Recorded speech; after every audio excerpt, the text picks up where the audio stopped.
Welcome, welcome, welcome, everybody, to another great episode of Real Life Matters. Of course, I am your host, DBoss, and I'm thanking everybody in advance who's been doing their 15 minutes of laughing or more, because, you know, it releases all those bad endorphins in your body. It also heals your body. It also tones your abs, but don't stop going to the gym. You know, I always tell people don't stop going to the gym because they might think this by laughing it's going to help tone the abs for a little bit, people that have a little bit more midsection. And also it's, it makes you start your day good. If people command their day and they do their things for their day, that's a good way to do the day. But if you come home in the evening and you do your laughing, that's fine. If you get 15 minutes minimum, that's if you get half an hour in, good, more power to you. Yes, it will hurt, but that's okay. You're going to keep looking youthful. And if you have a very serious job, I encourage you to do it more. Don't tell me, oh, I don't have anybody to laugh with. Yes, you can call somebody on the phone. You got so many streaming opportunities that you can put on, and you can also, laugh with that. So that, laughing also warms up your voice for speaking engagements. If you're an entertainer, if you're singing, a lot of people use that to do those types of things. And I'm going to be talking a little bit later on down, maybe but in September, about the healing effects of also coconut water and watermelon. So you're going to be hearing some tips about that. And you're going to incorporate it in with also your laughing. So you could do those as part of your daily regimens and all the other stuff that you have to do during the day. So we're going to hear something from one of our sponsors, Vital Steps to Vital Health. And I encourage anybody who wants to be a sponsor here also can, just inquire within. You can send me an email to media@dbossnetworks.com, and I can play your ad and in just like like Vital Steps to Vital Health or any other people that I've done. And I have no problem to do that, to give you more awareness and more business for your actual business and whichever matter that you do. All right. So we'll be right back after this with a very special guest. Welcome to your Vital Steps to Better Health and Fitness. I'm Joanne James. Today we're going to talk about the effects of no exercise on the muscles. Many people are spending a lot of time sitting at their desk and not exercising, as well as the internet has taken people out of the exercise realm and into sitting down and playing games on their phones. There's a major detriment to not exercising. When you don't exercise, your muscles become weak, and that impacts your bones. So now you have both weak muscles and weak bones. The other problem is you lose strength, and the daily activities that you like to do become more difficult. So it's important to be doing some form of exercise to keep the muscles toned. And thirdly, your body composition will change. You will end up getting more body fat and less muscle mass, which then tends to be unattractive, and you lose energy and you become more fatigued. So do yourself a favor. Get into a great exercise routine. Find somebody who can put you on a great program. Your body's going to love it. I'm Joanne James, and this has been your Vital Steps to Better Health and Fitness. Take care. Thank you, Joanne James, for that tip. I'm bad at that too, and I'm probably with a lot of other people. You say you're going to get up in 15 minutes, half an hour, 45 minutes past, an hour and a half past, and you still haven't gotten up and did anything. So I'm trying now to set to every 20 minutes, get up and move, do something. It's also for every age. It doesn't mean, just for the mature people or the people, the middle-aged people to do that. It's for everybody to get up and start to move. But we got somebody here that wears a lot of different hats, and he's the president of CEO ENRICH. And he's also an author who's penned many books. And right now I get the one that's current is Black Truth. So we're going to find out from him all the good things he's done in his journey, all about him, any hiccups, things maybe that he would have did better if he knew back then what to do, now that he didn't do. But we're going to find out all about his journey. So with no further ado, I introduce to you Dr. Sam TITA. Hey, DeBoss, thanks so much for having me. Yes, I see you're laughing. So that's a good thing. I guess you didn't know that you have some laughing. It's a good laugh. You have to laugh every day. Well, laughter is good for the soul. It's good for the facial muscles, keeps you young. So yes, I'm getting on board. You're getting on board. I know. That's what I tell people. If you have like a serious job, then you got to do it more. Well, when you I come tell you, home. yeah. And even at church, I was at church and people said, you have to also laugh. Everybody has to laugh just because at church you can't laugh. Yes, you can. Yes, you can. Yes, you can. All right. So here at Real Life Matters, we like to find out what everybody, their cultural background and where they come from so people can relate to you. Okay. Well, I was born in Cameroon, maybe the most beautiful part of it, a little city by the beach called Limbe. It used to be called Victoria, but we renamed it to Limbe. That's Cameroon in Central Africa. That's where I was born, live in Canada now. I've lived here since I was 19, so about 35 years now. Oh, my God. But do you go back sometimes? Oh, very, very often. All of our focus right now is on Africa. We're building a smart city down there. So yes, our focus is there. Okay. Well, at least you go back, because some people say, oh, I haven't been back home in 30 something years. And, but we're lucky we live where we live in Toronto, that, it's the hub. So you can get in and out of here and come back home safely and quickly. So, all right. Very true. So tell us a little bit of, what is it? ENRICH. What do you do there? We're a multifaceted organization founded by my wife, Naomi, and I several years ago. Our core business in Canada is pre-engineered steel building. So we do modular construction for clients from individuals to Fortune 500 customers, the likes of the Toronto Transit Commission and CN Rail and customers of that caliber. But then we also have lots of, maybe 40% of our client base are individuals who just need our buildings for whether it's a garage or a home or that sort of thing. That's our core business here in Canada. Okay. So you say, yes. Okay, go ahead. No, we do a bunch of other things as well. Like what? But we are real estate investors as well. Okay. But when the real estate market in Canada took a tumble the last maybe couple years, and a lot of our properties got hit severely, we decided to do what the rest of the world is doing. We turned our focus on Africa. This is where, in my opinion, the fourth industrial revolution is playing out. And I wanted to make sure that this time around, we missed out on Industry 1, Industry 2, Industry 3. I wanted to make sure that we're not just carrying placards around screaming for reparations and everything else. I wanted to make sure that my family, myself, our business partners, that we're also leveraging what the rest of the world sees in Africa. And so we made some significant investments there, and that's our focus for the next many years. All right. So is it in Cameroon or is it in different countries in Africa? Well, we're starting in Cameroon. We have the blueprint for a smart city. And once we already have invitations, even in the Caribbean. I was speaking with a vice president of one of the Caribbean nations. I'm not going to mention any names, obviously, but they heard about the project we're doing in Cameroon, and they invited us to come and do one in their country. And we have invitations in Ghana as well, not by the government, but business consortium there, Ghana, Nigeria, and Uganda. So once we break ground on the Cameroon project, we will begin looking at those other areas, other places as well. Okay. Wow. So you're quite busy. And I thank you for taking the time to come and explain to people what you do and all that. All right. So, and between all your busyness in the corporate thing, you also are an author.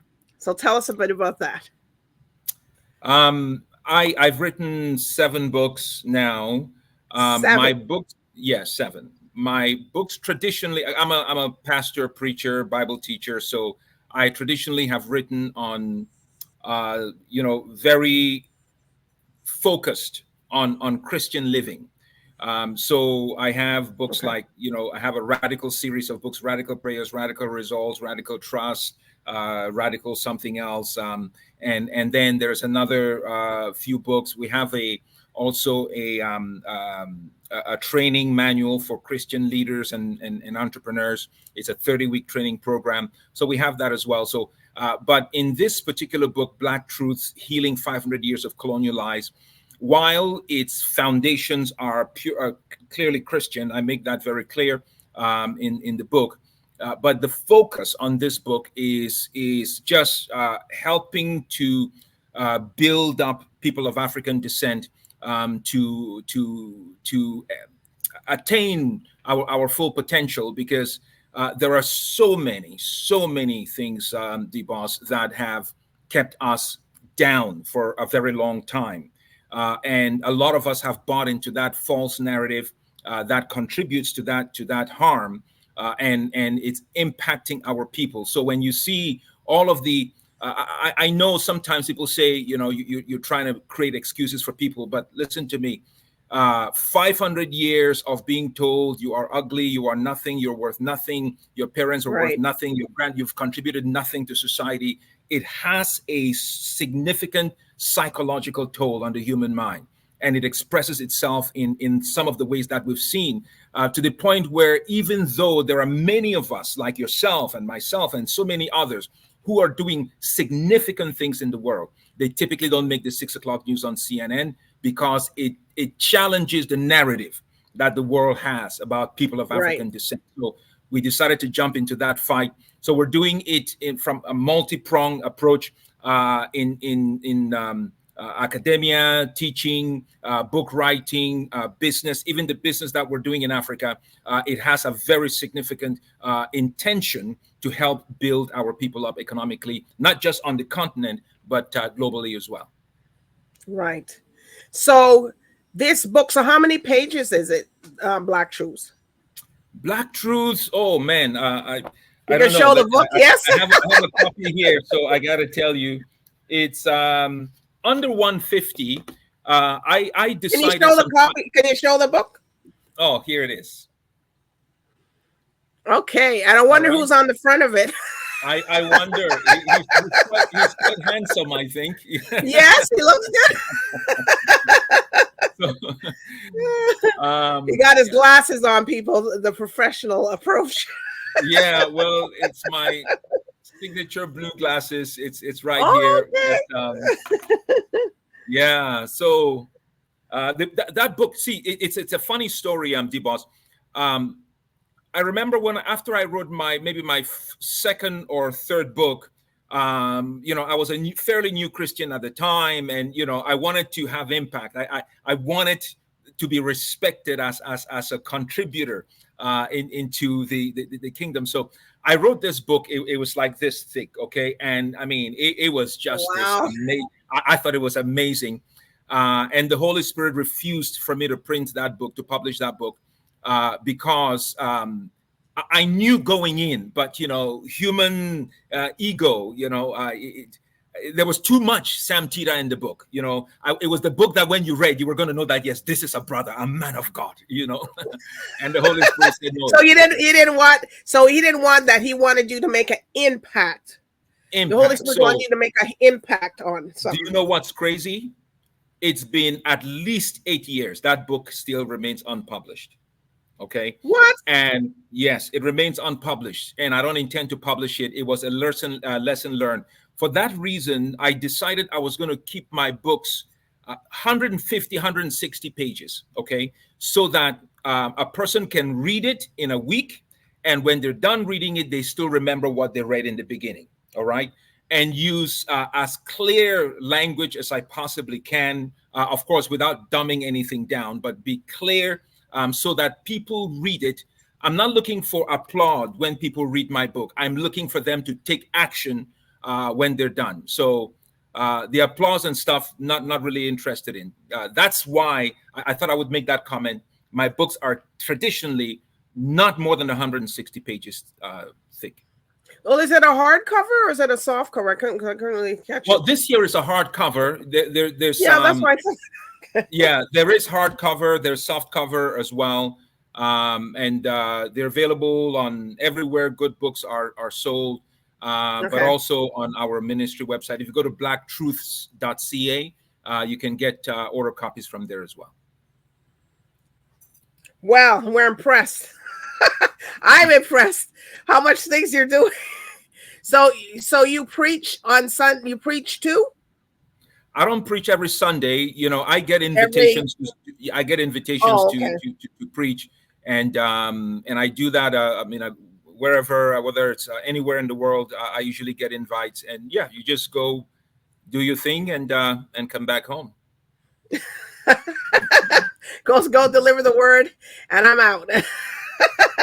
That's it. I don't think I'm not attached to just one place because I want to spread the message. Well, the thing is, I believe, DBoss, that if God hasn't told you like He told Moses or He told Samuel, you know, that kind of direct call to become a pastor, I would not attempt it, because personally, I love people. You know, I'm the guy. We have a ministry called Prayer Wave. Phone calls come in 2 a.m. Wow. We answer it, whatever the case may be. We support people. We love people. But the thing that I don't have the anointing for is the babysitting anointing, where, you know, you teach people, you tell them the right thing to do over and over and over and over, and they just don't get it done. I can't. It messes with my mind. You got to be. There's different levels in the ministry, and if you know, they've got PhD, they got, you know, the bachelors, they got different. And you know, if these ones are at this level, and you got to be, and they're doing that for 20 years, well, then obviously those are not the people that will understand what you're trying to say. You want those ones that are going to, okay, I get it. Let me try to act. How can I be a part of this thing? Let me see how I can, you know, you're looking for those entrepreneurial,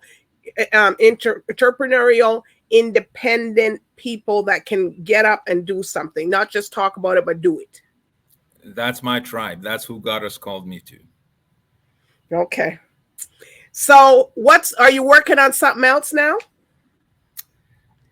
Yes. I'm finding myself doing a lot more, teaching. You know, we've done a lot of television in the past, and so, you know, that is naturally where I fit in.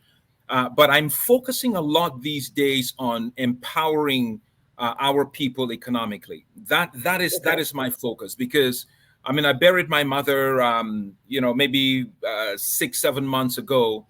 An entrepreneur. Thank you. An entrepreneur, never attended one day of school in her life, but built a business that to this day continues to make money, even though she's been dead 7-8 months. She was a boss of bosses, you know. And the thing that she taught us was, while education, I think, is a very powerful thing, yes. My proposition is that entrepreneurship is the equalizer. That's the great equalizer. Because if you can figure out how to feed yourself and your family and keep the lights going, you don't have to succumb to any cheap narratives that lure you and subject you to things that you don't really want to do. You can have a voice because you can take care of your own. So I find I love entrepreneurship, and this is one of the things that I'm focused on in this season of my life. And we can talk a little bit more about that, because even the project that we're building in Africa, we don't want to just do it on our own. We want to make sure that those significant returns of investment that has America, Canada, Japan, China, Europe, everybody flocking down there, we want to make sure that those kinds of rates of returns are also available to our people. So we are inviting whoever can join us to get that project done to come and do it. And it's a crazy thing, because we have a lot of African Americans Caribbeans who are investors in the project. They want that reconnection to the motherland, and they want the significant rates of return. They want a place of refuge if things get really hot in the United States. Or over here. I might be going over there too. So we got to talk. Well, listen, come on, let's build it and change the world. Honestly, that's it. Well, you're doing such wonderful things, and it's not just for the community, it's globally, and you're in everything, and you're so astute to everything that's going on, and you're aware, and I think you got the ticket right there to all the stuff that's going to be happening. So since you have that, we're basically keeping the eye out. So for you, is there any types of shout outs that you want to give to your people that have supported you? Oh, wow. Wasn't expecting that, but not expecting that one. Why? I don't know. You're on DBoss's show. Everybody wants to be on. You have 15, 20 minutes, so you want to. No, I don't. You could talk as what? This is my show. I don't rerun it. This we're talking about. You don't have that stigma. You could talk. You have enough time to talk and do and say, because people have to get to know who you are. I appreciate that. I'll tell you, if I gave one shout out, after thanking God for all that He's done in our lives as a family, as a person myself, my first book, incidentally, was called Reconstructing God: Proposals Towards an Optimum Humanity. It was a philosophical discourse. This is before I got born again, of course, and I called Christians weak and Jesus the figment of the imagination. I said God was as far as that kind of thing. That's who I was. Okay, so that's why God didn't let you write that book. No, that book was published. It was actually my first published book. Oh, yes. And it was after I got saved that we cleaned those books off the shelves. So see, the thing is, I am very passionate about the things of God, but that's because I know where I was and where I am now. And I have seen how God has worked in my life. So I would give glory to Him first. That was my first shout out. But the second will go to my wife of 34 years, Naomi. Wow. That girl has been just everything. The story of our lives is just crazy. And in the 12th year, just to give you a snippet, in the 12th year of our marriage, I bolted, okay? Because Naomi had some things she was dealing with from childhood, depression, that kind of thing. Listen, I'm an African boy. When I came to Canada, I did not know depression. I did not know anxiety. To me, those were simply euphemisms for laziness, okay? That's how we were taught. So when she was going through that stuff, after 12 years, man, I left a job as a manager at a bank and I took off because I couldn't understand what was going on. And I went into depression myself. But she went to church, started praying, gave her life to Christ, and she started praying for me. It took 5 years, girl. Okay, 5 years for me to get back to come back to her.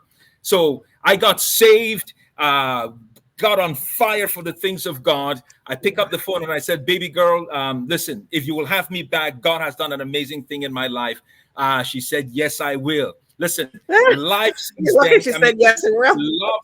The love God put in my heart for that girl since that time, okay, it was amplified. I don't know how many times. So you find that we drive one car. For years, we used one cell phone. I begged her to get a phone. One cell phone. We have a 4,000 square foot office here, but she and I work out of the same office. My desk there, her desk there. We drive one car. It is just amazing what God has done. Wow. So my second shout out after my Lord Jesus Christ is to my wife, Naomi. Baby girl, I love you and I thank you for everything that you did with me for. And then, of course, our 4 children and grandchildren. Wow. Wow. Well, you have extended there.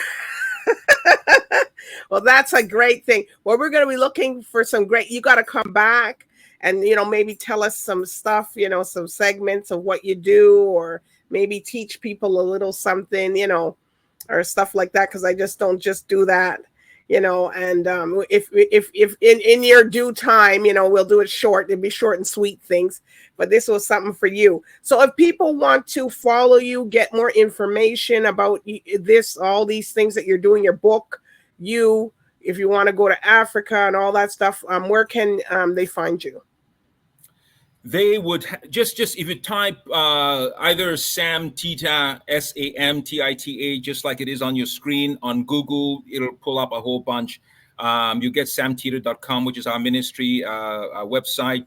Any of the ENRICH companies that you find out there, ENRICH Building Solutions, ENRICH Network, ENRICH Data Response, ENRICH Hub, they're all there. And of course, you'll see a lot of television interviews, a lot of stuff online.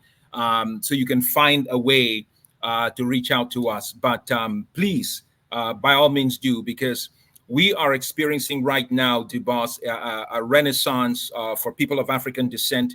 I am on a mission to make sure that our people are no longer satisfied with just being on the sidelines and want to come into the fray in large numbers. And so that we can be partakers of this great African renaissance that is happening. Because you see, the thing is this, when you see a Chinese person today, you expect them to be an entrepreneur, you expect them to be smart, whether it's mathematics or science or something like that. This is because of the work that Mother China has actually accomplished over the years. When you look at China right now, a superpower, so you naturally expect that anything Chinese is good. Anything American is good. Everything European is good. The reason, in my estimation, that anti-Black racism continues to be propagated in the world, its foundation is the fact that the corrupted narrative about Africa continues to be propagated. Okay, so when you look at an African, you don't see anything good. You don't see any contributions that has been made, and so people see Africans as consumers of space, people who've not contributed, the welfare cases, etc. But this is just part of the false narrative that has been spawned about our people for decades and centuries. You see, so when the picture of Mother Africa changes, you'll find that it'll have a ripple effect in the world as well. Okay, that's why I am so bold. When I get into a room full of people, I make sure that it is known that this boy is from Cameroon. That's where he was born. He is African. Okay, yes, he's a PhD. Yes, he runs a multi-million-dollar company. Yes, he has written 7 books. Yes, he's done this and that, but he is Cameroonian-born African. Because you see, if we don't take control of our spaces, we will continue to be left in the sidelines. But I make sure, without being aggressive about it, but I make sure that when I'm in a space, that it is known that I have a voice and I have a contribution to make. And this is what our people have to learn. That's why I wrote this book, Black Truths Healing 500 Years of Colonial Lies. It is not a lamentation of all the terrible things that has been done to our people. It is their part. But what it is a projection of where we are going and how we can get there. That's why that book was written. So I'd love to talk some more about, any of these things if you can bring me back another time. Yes, if I can bring it back. When can you come back? That's it. All right. Well, we're going to hear more. This is going to be the last thing from Dr. Sam TITA. We're going to hear a lot of things going on with him. And, these are things, this is what gets me going, my fire going. So that the thing, when people are bringing it, not just talking about it, maybe I'll do this, actually doing it. That's the thing. And, you heard a piece of his journey there, and there's so much to unfold in him. So it can't all be done in one session. You got to just take it. And people that are not used to this type of thing, I'm used to it, I'm good. But people that are not used to it, they got to take it in phases like, whoo. Ooh, he's coming across real strong, Woo, let me go back and watch this thing.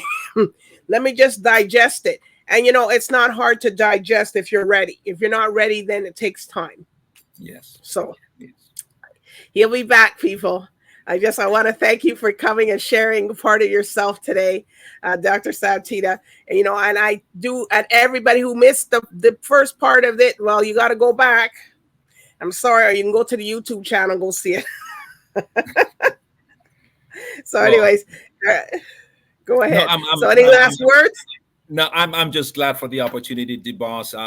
Media is powerful. You're a powerful lady. You have very, very extensive reach. So any opportunity to, partner with you on your mission to help our people, uplift them, and even entertain, I'd be glad to. So thank you so much for this great opportunity. All right. Well, thank you everybody for tuning in here. Tonight was a powerful night, a powerful session. If you missed it, you got to go back and watch it on YouTube. So good night, everybody, and bye for now.